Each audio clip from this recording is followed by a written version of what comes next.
Hello guys, welcome to simplified study. इस video में हम देखेंगे sigma notation for dependent variables and independent variables.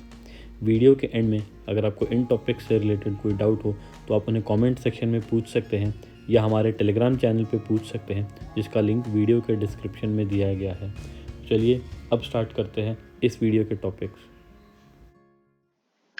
तो अब स्टार्ट करते हैं sigma notation for independent variables and dependent variables. अभी तक जो हमने सिग्मा नोटेशन पढ़ा था उसमें केवल एक ही वेरिएबल था। फॉर एग्जांपल हमने देखा था sigma T I I equal to 1 to n, या सिग्मा हमने ए आर देखा था। अलग अलग तरह से नोटेशन हमने देखे थे। लेकिन अगर यहाँ पे एक की जगह पे दो टर्म्स आ जाएंगे, दो वेरिएबल्स आ जाएंगे, तो उनको किस तरह से इवेल्युएट करना है उस तरह के समेशन को, ये हम यहाँ पे देखेंगे। यहाँ पे दो केस हो सकते हैं।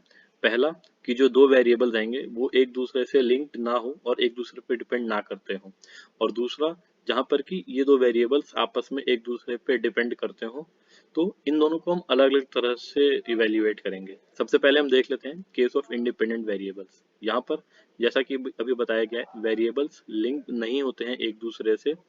तो एक एग्जाम्पल इसका हम देखते हैं। Sigma I equal to 1 to n, sigma J equal to 1 to n t i into t j, जहाँ पर कि t r general term of a series है।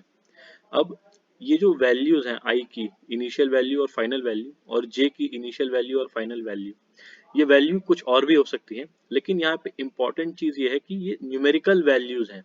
आई और जे का आपस में कोई रिलेशनशिप नहीं है। तो इस वजह से, क्योंकि अब ये एक दूसरे से लिंक्ड नहीं है आई और जे, तो इस वजह से इनकी वैल्यू एक दूसरे पे डिपेंड नहीं करती है। इसका मतलब ये एक दूसरे के रेस्पेक्ट में कांस्टेंट है। यानी कि टी आई जो है वो टी जे की हर वैल्यू के लिए अलग अलग हो सकता है, बिना जे की वैल्यू पे डिपेंड किए हुए। Same way T J T I की वैल्यू पे डिपेंड नहीं करेगा, वो अपनी वैल्यू इंडिपेंडेंटली लेगा। तो इस वजह से इस तरह के समेशन में ये जो टी आई है, क्योंकि ये कांस्टेंट है टी जे के रेस्पेक्ट में, तो इस वजह से हम इसको यहाँ समेशन से बाहर लेके आ जाएंगे। तो हम इसको इस तरह से लिख सकते हैं, i equal to 1 to n t i into summation of j equal to 1 to n t j. यहाँ पे जैसा भी बताया गया, इनिशियल और फाइनल वैल्यूज इंपॉर्टेंट नहीं है, इंपॉर्टेंट चीज ये है कि इनका आपस में रिलेशनशिप नहीं हो सकता। एक और एग्जांपल हम देखते हैं। सपोज हमारे पास i equal to 2 to n, sigma J equal to 4 to n है, ए आई इंटू ए जे, जहाँ पे कि ए आर कोई general term of any given series है। तो वहां पर भी अब क्योंकि आई और जे एक दूसरे पे डिपेंड नहीं कर रहे हैं, वो सिर्फ न्यूमेरिकल वैल्यूज हैं, तो इस वजह से ये भी सिग्मा से बाहर आ जाएगा, इस जे वाले सिग्मा से, ए आई। तो इसको भी हम यहाँ पे इस तरह से लिख देंगे, sigma I equal to 2 to n A I into sigma J equal to 4 to n A J. अब देख लेते हैं केस ऑफ डिपेंडेंट वेरिएबल्स, मतलब कि यहाँ पे वेरिएबल्स एक दूसरे के साथ लिंक्ड होंगे। एक एग्जांपल इसका भी हम देख लेते हैं। सपोज आई जो है वो हमारा 1 से लेके n तक है, लेकिन लेस देन n होगा, और j हमारा ग्रेटर देन i से लेके n तक है। अब क्योंकि j ग्रेटर देन i रहेगा और n तक जा सकता है मैक्सिमम, तो इस वजह से i n तक नहीं जाएगा इस एग्जांपल में, इसलिए हमने यहाँ पे लेस देन का साइन यूज किया है, लेस देन इक्वल टू का साइन यूज नहीं किया है। टी आई इंटू टी जे, इसको हम कैसे इवेल्युएट करेंगे ये हम देख लेते हैं।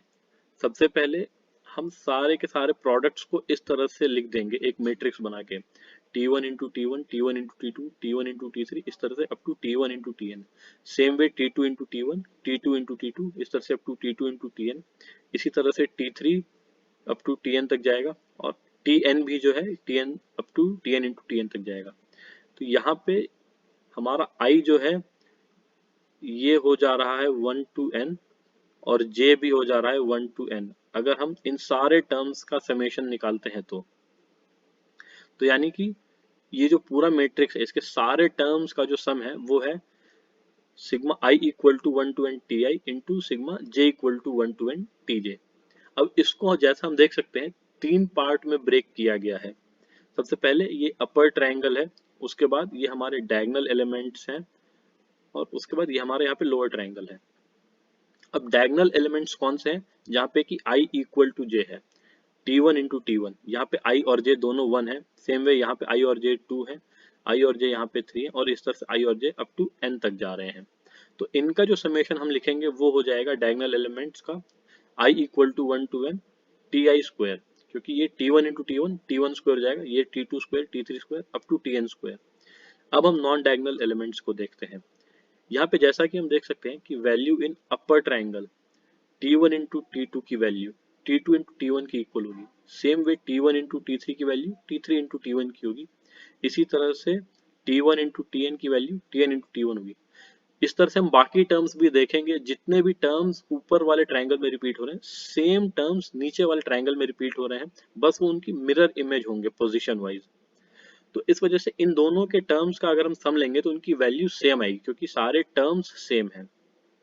तो नॉन डायगोनल एलिमेंट्स जो हैं वो 2 टाइम्स ऑफ अपर ट्रायंगल या 2 टाइम्स ऑफ लोअर ट्रायंगल, हम कुछ भी लिख सकते हैं। अब अगर हम यहाँ पे अपने अपर ट्रायंगल को देखें तो हमारा आई जो है वो ग्रेटर देन इक्वल टू 1 है और लेस देन n हो रहा है, क्योंकि i जो है n होने के लिए ये tn पे चल जाएगा, वो डायगोनल एलिमेंट पे चल जाएगा, वो यहाँ पे नहीं हो पा रहा है, तो इसलिए हमेशा लेस देन n रहेगा हमारा i। और हमारा j जो है वो हमेशा ग्रेटर देन i रह रहा है और less than equal to n हो जाएगा j।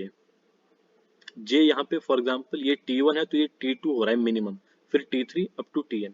सेम वे जब i हमारा 2 हो जा रहा है तो ये 3 से लेके n तक जा रहा है, और इसी तरह से, और j की मैक्सिमम वैल्यू यहाँ पे n आ जा रही है।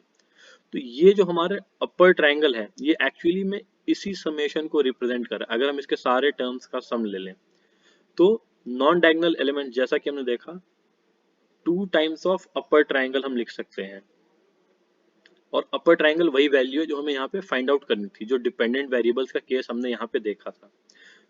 तो अब जैसा कि हम देख सकते हैं कि ये 2 टाइम्स ऑफ ये upper triangle plus sigma i equal to 1 to n ti square, जो डायगोनल एलिमेंट्स हैं वो हो जाएगा equal to sigma i equal to 1 to n ti into sigma j equal to 1 to n tj।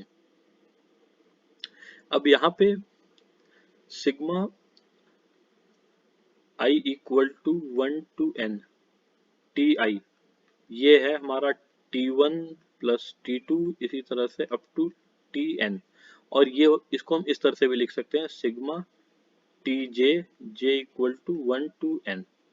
तो ये दोनों values actually में same है, तो सिग्मा इन दोनों को हम मल्टीप्लाई करेंगे, इसकी जगह पे हम लिख सकते हैं sigma T I equal to 1 to n इस पूरे का स्क्वायर। तो अब जैसा कि हम देख सकते हैं कि ये चीज जो है वो है equal to diagonal values plus non diagonal values. तो जो नॉन डायगोनल वैल्यू है जिसका कि हमें समेशन फाइंड आउट करना था वो हो जाएगा equal to sigma I equal to 1 to n ti का होल स्क्वायर, जो सारे टर्म्स हैं उनका summation, minus sigma I equal to 1 to n ti square जो डायगोनल एलिमेंट्स हैं, और होल डिवाइड बाई 2। तो इस तरह से हमारे नॉन डायगोनल टर्म्स हमें मिल जाएंगे। अब अगर हमारे पास कोई दूसरा डिपेंडेंट वेरिएबल्स का भी केस हो तो उसमें भी हम सेम स्ट्रेटजी अपनाएंगे और इसको इस तरह से 3 पार्ट्स में तोड़ेंगे और उसके बाद बाकियों को ऐड करेंगे। फॉर एग्जांपल अगर हमें यहाँ पे पूछा जाए सिग्मा आई सिग्मा जे, और आई जो है ये हमारा 1 to n होगा और j greater than equal to i से लेके n t i into t j. तो यहाँ पे j इक्वल टू आई के वैल्यूज भी इंक्लूड हो जाएंगे इस ट्रायंगल के साथ, इस अपर ट्रायंगल के साथ। तो j इक्वल टू आई का मतलब ये जो डायगोनल एलिमेंट्स है वो भी इंक्लूड हो जाएंगे। तो सेम वे में जैसे हमने नॉन डायगोनल एलिमेंट्स की वैल्यू फाइंड आउट की वो फाइंड आउट करेंगे, और प्लस उसमें ये वाला जो है हम ऐड कर देंगे जो डायगोनल एलिमेंट्स है। तो इस तरह से हम सारे डिपेंडेंट वेरिएबल्स के केस की वैल्यू फाइंड आउट कर सकते हैं। नेक्स्ट वीडियो में हम देखेंगे मेथड ऑफ डिफरेंसेस, जहां हम उन सीरीज़ का एनालिसिस करेंगे जिनमें कॉन्जिक्यूटिव टर्म्स के डिफरेंस एपी या जीपी में होते हैं। लेटेस्ट वीडियोस के लिए हमारे चैनल को सब्सक्राइब कीजिए। Thank you.